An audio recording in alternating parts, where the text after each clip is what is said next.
नमस्कार दोस्तों एक बार फिर से स्वागत है मेरी एक और नई वीडियो में। इस कहानी की शुरुआत होती है राजस्थान में। एक जिला पड़ता है कोटा। उसी जिले में अंकित नाम का एक लड़का अपने परिवार के साथ हंसी खुशी रह रहा था। उसके परिवार में उसकी माँ, उसका बाप और उसकी एक छोटी बहन भी थी। अंकित इंजीनियरिंग की पढ़ाई कर रहा था। अंकित पढ़ाई करते करते उसे एक जयपुर से नौकरी का ऑफ़र आता है। जी हाँ दोस्तों, उसके एक प्राइवेट कंपनी से नौकरी का ऑफ़र आता है तो वह बेझिझक बिना ठुकराए उसे अपना लेता है और वह सीधा नौकरी करने के लिए जयपुर चले जाता है। अब अंकित वहीं जयपुर रहकर अपना कामकाज संभाल रहा था, अपनी नौकरी कर रहा था और पैसे कमा रहा था ताकि वह अपना भविष्य और अपना परिवार का भविष्य बना सके। अब अंकित को अच्छी खासी सैलरी भी मिल रही थी। इसके चलते उसके परिवार वाले भी उससे बहुत ही खुश थे। जो भी पैसे कमाता था वह अपने परिवार के पास भेज देता था, अपने घर वालों के पास भेज देता था ताकि वे भी अपना जीवन अच्छी तरीके से व्यतीत कर सके और कुछ पैसे अपने पास भी रख लेता था ताकि वे भी अपना खाना पीना या रूम खर्चा जो भी है निकाल सके। अब ऐसे ही काफ़ी समय बीत जाता है तो अंकित के घर वालों को लगता है कि क्यों ना अंकित की शादी कर दी जाए। वैसे भी अच्छा सेटल हो गया है और अच्छे खासे पैसे भी कमाता है। अब उसके लिए एक अच्छी लड़की ढूंढकर शादी कर देनी चाहिए। अब अंकित को ये चीज़ पता पड़ती है तो वह कहता है कि आपकी मर्ज़ी है, जैसे कीजिए, मुझे कोई दिक्कत नहीं है। उसके बाद उसके माँ बाप एक अच्छी सी लड़की ढूंढते हैं और उसकी शादी कर देते हैं। जी हाँ दोस्तों, अंकित नौकरी करते करते इसी बीच उसकी शादी हो जाती है और वह अपनी पत्नी शीला, जी हाँ दोस्तों, उसकी पत्नी का नाम शीला होता है। शीला को वह अपने पास जयपुर लेकर आ जाता है। जयपुर में ही वे अपना हंसी खुशी जीवन बिता रहे थे। एक तरफ जो अंकित था वह सुबह कंपनी चले जाता था और शाम को लेट तक घर लौटता था।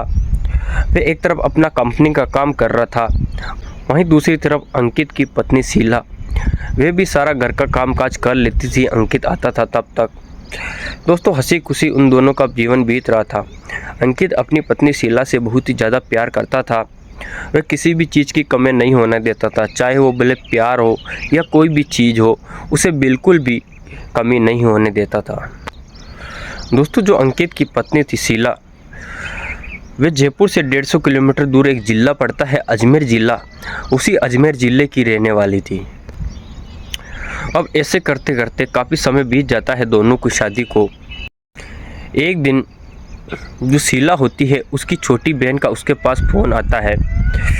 उसकी छोटी बहन रुचि कहती है कि दीदी, मुझे कोई अच्छी खासी कॉलेज नहीं मिल रही है। जी हाँ दोस्तों, वे अजमेर में ही अपनी हाई स्कूल की पढ़ाई पूरी कर लेती है और जब वे कॉलेज के लिए इधर उधर भटकती है तो उसे कॉलेज नहीं मिलती है। अजमेर में अच्छी खासी कॉलेज नहीं मिलती है, जिसके चलते वे अपनी दीदी शीला के पास फ़ोन करती है। तो शीला कहती है कि चलो मेरे पास आ जाओ, अगर तुम्हें यहाँ कॉलेज नहीं मिल रही तो मेरे पास आ जाओ, मैं तुम्हें एक अच्छी कॉलेज में एडमिशन दिला दूँगी, यहीं तुम आगे की पढ़ाई मेरे पास रहकर करना। तो इस पर रुचि कहती है कि जीजाजी को अच्छा नहीं लगेगा दीदी, इसीलिए मैं नहीं आ सकती हूँ। तो इस पर कहती है कि क्यों जीजाजी को क्यों अच्छा नहीं लगेगा? अरे वो तो तुम्हारा नाम लेते ही काफ़ी खुश होते हैं और वे तुम्हारे आने पर तो बहुत ही ज़्यादा खुश होंगे। तो फटाफट से अपना सामान पैक करो और मेरे पास आ जाओ 1-2 दिन में। ये सुनते ही जो रुचि होती है शीला की छोटी बहन, वह बहुत ही ज़्यादा खुश होती है मन ही मन में और अगले ही दिन अपने माँ बाप को कहती है कि मैं जयपुर जा रही हूँ दीदी के पास कॉलेज के एडमिशन के लिए। तो बेझिझक दोस्तों उसे मना नहीं करते हैं और वे उसे हाँ कर देते हैं।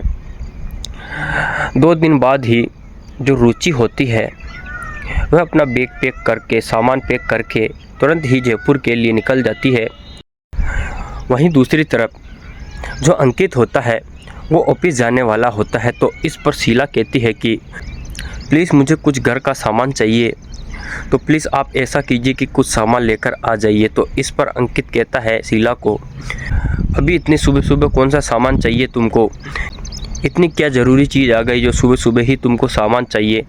तो इस पर कहती है कि मेरी बहन रुचि आ रही है, तो इस पर अंकित काफ़ी मन ही मन खुश होता है और कहता है कि सच सच बताओ कि रुचि आ रही है क्या।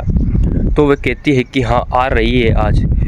तो अंकित कहता है कि आज तो मैं छुट्टी रखूँगा मेरी साली के लिए, काफ़ी समय बाद आ रही है। तो इस पर शीला कहती है कि तुम्हें छुट्टी रखने की कोई ज़रूरत नहीं है।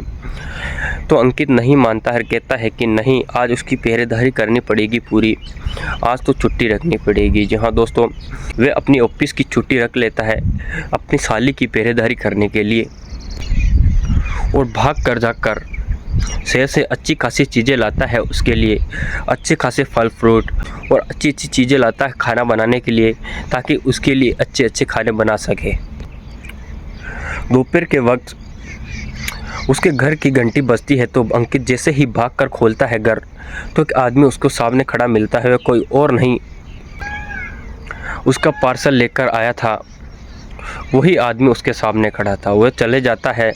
अंकित का मूड काफ़ी ख़राब हो जाता है। उसे लगता है कि शायद रुचि आ गई है, लेकिन नहीं आई थी। लेकिन थोड़ी ही देर बाद में फिर से बेल बजती है। जैसे ही शीला भागकर दरवाज़ा खोलती है तो वह देखती है कि सूटकेस लिए अपने साथ उसकी बहन रुचि खड़ी है सामने।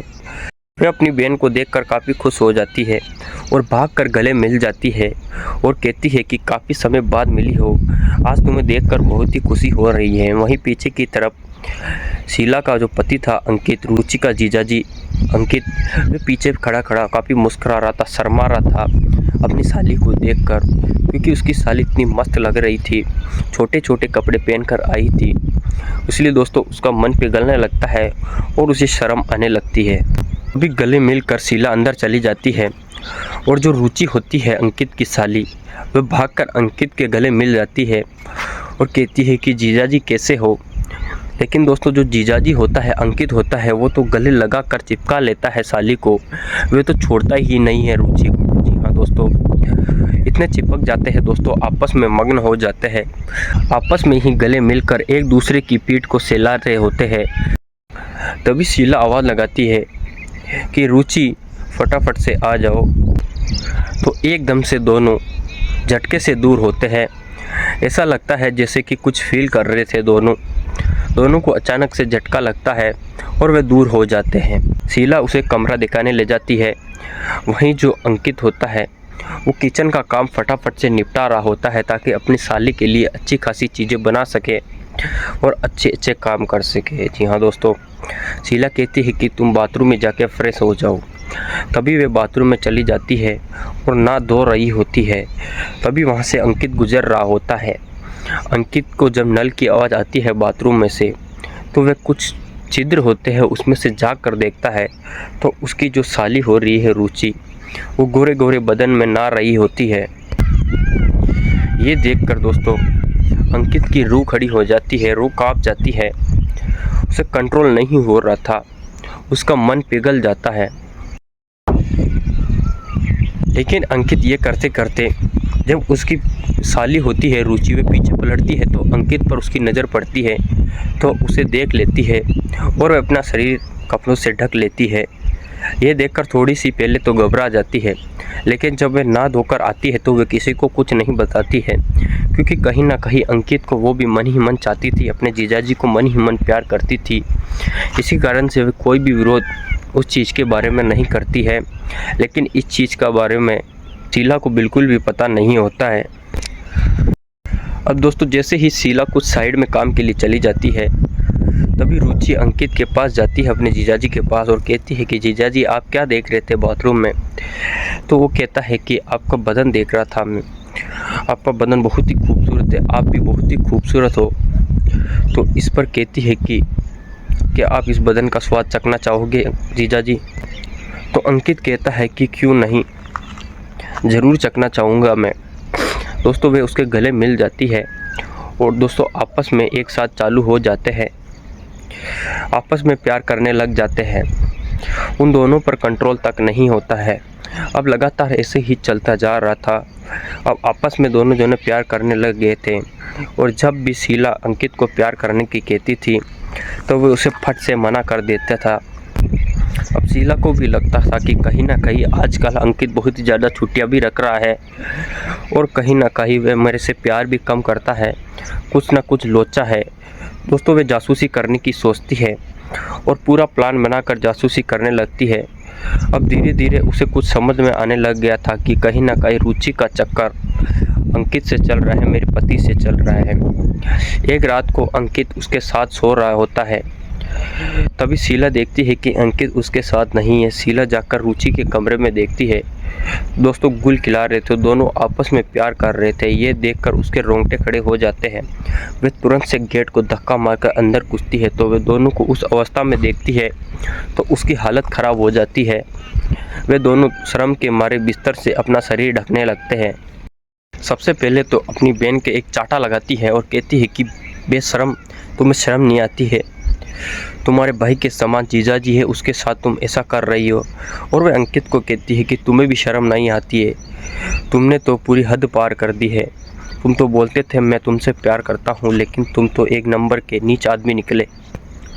ये कहकर दोस्तों शीला वहाँ से चली जाती है और कहकर जाती है कि तुम दोनों साथ रहो, अब से मैं तुम्हारे बीच में नहीं रहूँगी। इस चीज़ का दोस्तों आस पड़ोस में सब पता पड़ जाता है। काफ़ी खलबली मच जाती है। जब पुलिस आती है, इस केस का निपटारा करता है तो अंकित कहता है कि मैं इसको पसंद करता हूँ और वे दोस्तों आपस में शादी कर लेते हैं दोनों, और शीला अकेली ही रह जाती है। दोस्तों, ये थी कहानी। कहानी कैसी लगी? अगर कहानी अच्छी लगे तो लाइक करके चैनल को सब्सक्राइब जरूर करना।